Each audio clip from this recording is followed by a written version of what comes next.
Just a quick heads up.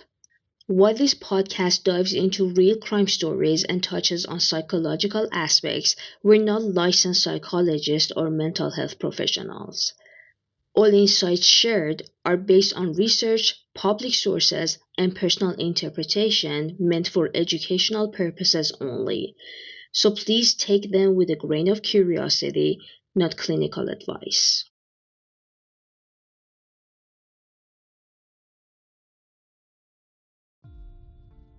In May of 2020, two suitcases were found abandoned near a quiet forest path in the Forest of Dean, Gloucestershire, England. At first glance, it looked like rubbish, just someone's dumped luggage. But what lay inside would unravel a horrifying story of control, obsession, isolation, and murder. This is Crime Alley Documentaries, and today we tell the story of Phoenix Nets, a 20-year-old woman trying to rebuild her life until she met the wrong person. Phoenix Nets was born in London in 1991. She was a vibrant, smart young woman with a soft-spoken nature. Friends described her as quietly funny, deeply empathetic, and incredibly resilient. She had struggled with mental health, but in early 2020, Phoenix took a big step toward healing after being a promising student who had fallen on hard times. She moved into a women's refuge in Birmingham, a halfway house that helped vulnerable women rebuild their lives. She was starting fresh, reconnecting with family, setting goals, trying again. But someone else was watching her, someone who didn't want her to succeed. At the same refuge was another resident, Gurika Gordon, then 28 years old.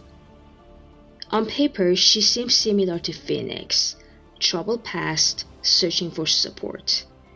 But beneath the surface, Gurika harbored something far darker.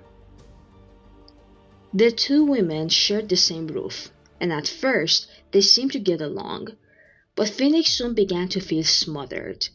Gordon grew obsessive, controlling who Phoenix talked to, what she did, even whether she could use her phone. Phoenix told a friend she felt trapped. She had tried to leave, but lockdown restrictions due to COVID-19 kept her confined. In February 2020, Phoenix confided to a friend that Gordon had demanded sex with her and became aggressive when she refused. Now this clearly shows a pattern of coercion. On April 7th, Phoenix texted a friend saying, quote, "There's a girl here who keeps asking me to be sexual. I think I'm going to move back to London. It's scaring me. LOL." End quote. Something Phoenix didn't know and would have probably freaked her out even more was that on April 11th, Gordon, reportedly intoxicated, called the Samaritans. The focus of her call was describing her strong sexual desire for Phoenix. She even said her loins were warming up, underlying a deeply fixated and obsessive state. And then, Phoenix vanished. It was May 12, 2020, when police in the Forest of Dean got a call. Reports of suspicious behavior near Stowfield Quarry, a remote wooded area. Officers arrived to find two people beside a parked car and two large suitcases in the bushes nearby. When they opened the suitcases, what they found was human remains. I don't want to stop you guys. You are stopping us. Okay, can I just explain, because as I said before, like I've had Step away, please. I've had issues with that before. Step away, please. Just stand there. Okay.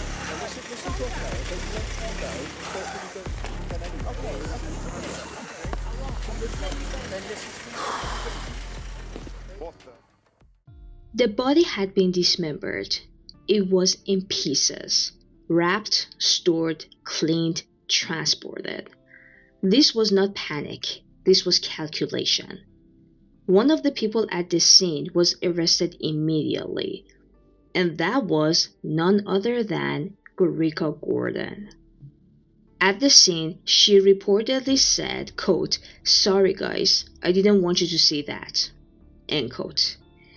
In the days that followed, police combed through Gordon's room at the Women's Refuge in Birmingham.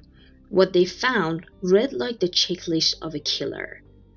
A circular saw, sealed with traces of blood and tissue. A receipt, dated just days before the suitcases were found. Phoenix's personal belongings, her phone, her ID, hidden in Gordon's possession. And then came the most chilling piece: text messages. For weeks, Phoenix's friends and family had been receiving strange messages. They were polite, unemotional, vague, as if someone were imitating her. Because someone was.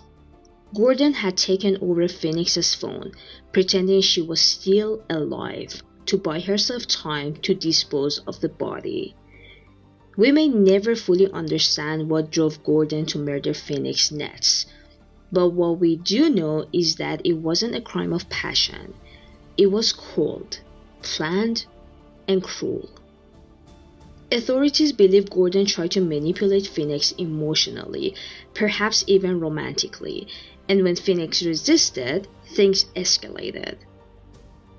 On April 16, 2020, during the COVID lockdown, Phoenix Ness was stabbed multiple times in the chest inside her room. Gordon then spent 4 weeks attempting to hide the crime. She bought tools, planned disposal routes, and kept up the illusion that Phoenix was still alive. When confronted with the evidence in court, she eventually pleaded guilty.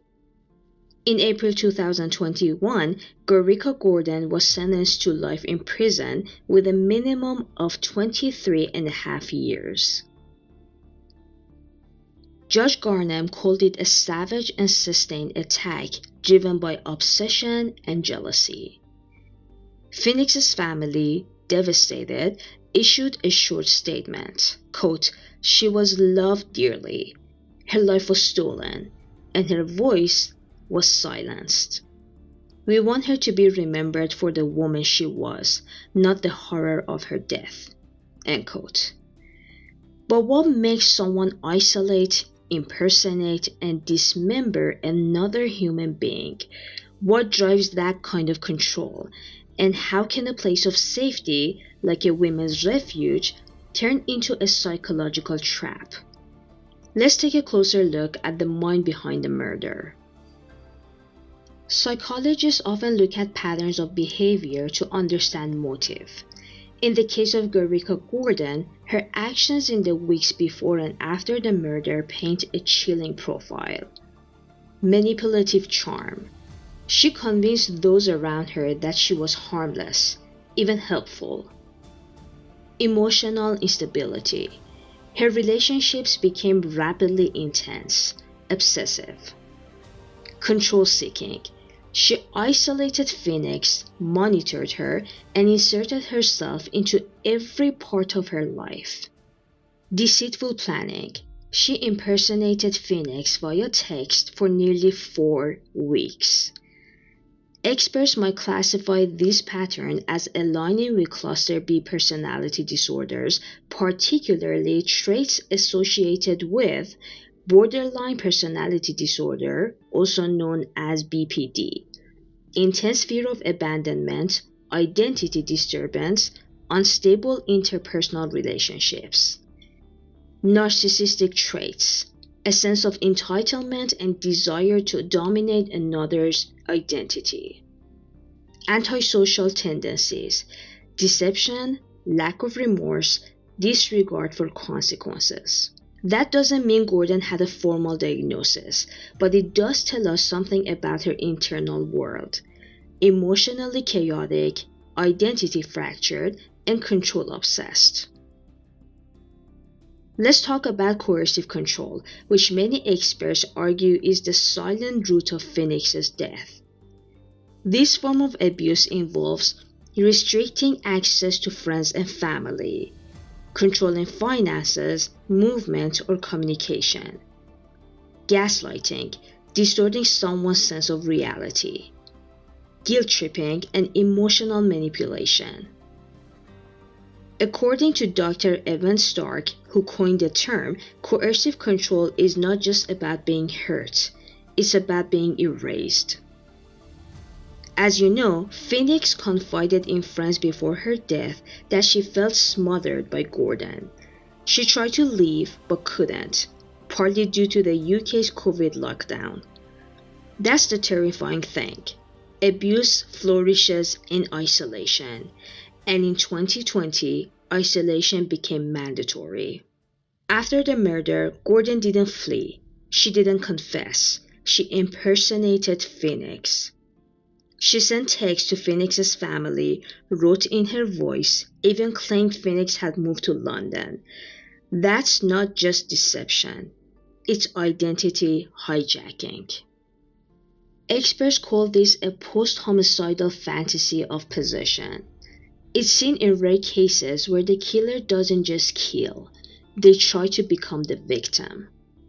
This speaks to something deeper: envy, dependence, and the psychological belief that destroying someone might allow you to absorb their identity.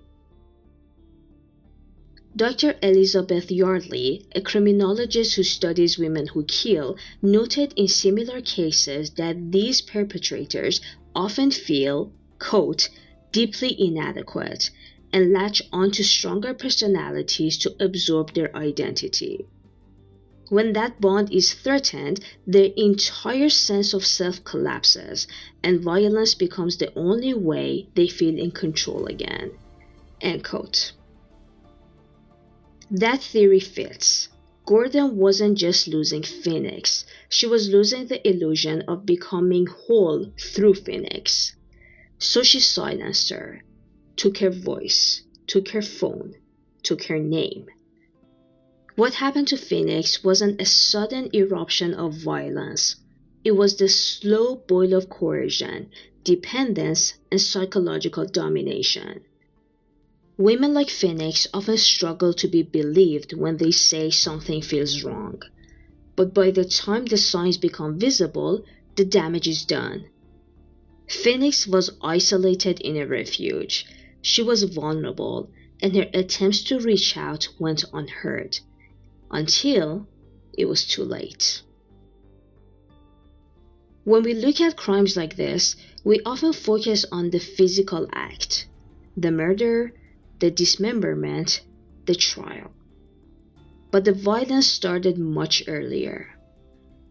In Phoenix's case, it began with emotional dependency, obsession, and erasure. We owe it to her and to others like her to recognize those signs earlier. If you or someone you know feels unsafe in a relationship, speak up and ask for help. You're not alone. The story of Phoenix Nets is a reminder that control and coercion can hide in plain sight.